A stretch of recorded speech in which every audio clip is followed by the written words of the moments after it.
एक दफा का जिक्र है, एक जंगल में गोरी रहा करती थी। गोरी ने क्या किया, सारे जंगल के पंछियों को आकर अपने घर में कैद कर देती है।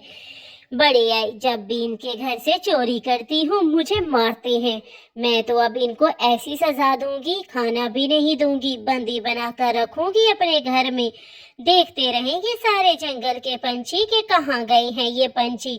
बड़े आए, मेरे से पंगा लेने वाले कालू जी पता नहीं कहाँ मर गए हैं। चलो, मुझे तो भूख लग रही है, मैं तो सड़क जाकर खाना खा लेती हूँ। बड़े आए मुझे ऐसे तंग करते रहते हैं हर टाइम, अब खाना बनाऊं इनको भी देना पड़ेगा।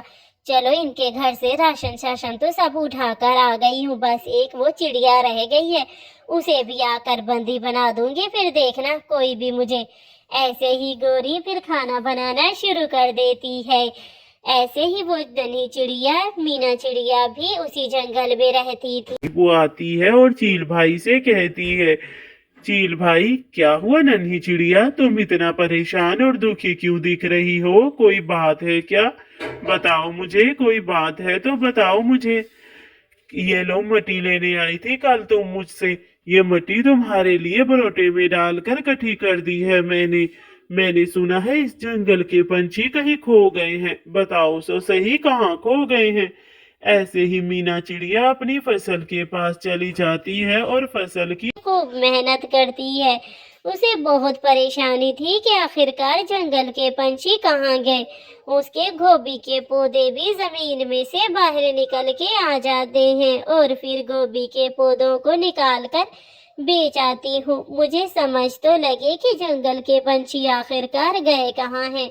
मुझे तो बिल्कुल भी अंदाजा नहीं।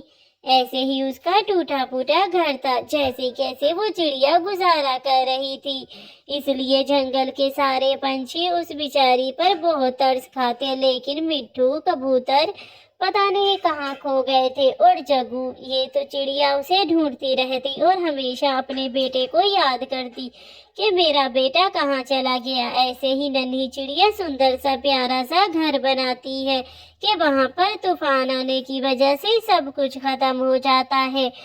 वो बेचारी इधर उधर देखती है कि उसी जंगल में खूबसूरत से पौधे आ जाते हैं। ये देखकर वो चिड़िया तो बहुत हैरान होती है कि आखिरकार हमारे जंगल में ये पौधे तो ना थे, कैसे आ गए हैं ये पौधे।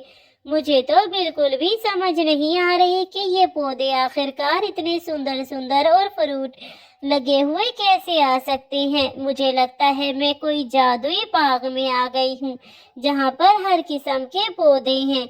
वो ऐसे ही बैठी थी कि अचानक से पेड़ बोलने लग जाता है।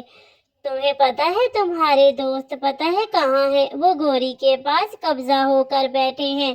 तुम जाकर उन सबको दोस्तों को गोरी के जंगल से बचा लो। मैंने गोरी को सजा तो दे दी है, लेकिन तुम्हारे दोस्त वहीं पर कैद हैं। तुम उन दोस्तों को जाकर छुड़ा सकती हो।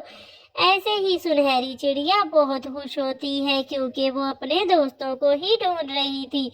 ऐसे ही वो गोरी के घर जब आती है, अपने दोस्तों को देखकर वो तो हैरान हो जाती है कि मेरे दोस्तों को गोरी ने कैद कर दिया। गोरी को भी उसके किए की सजा देता है वो जादुई पेड़, और सुनहरी चिड़िया अपने दोस्तों को आजाद करा कर ले आती है और अपने बच्चे को कहती है, मैं ले आई हूँ बच्चा, अब रोना बंद करो। प्यारे बच्चों, कहानी अच्छी लगे तो चैनल को लाइक, शेयर और सब्सक्राइब कर देना, और सब्सक्राइब भी कर देना।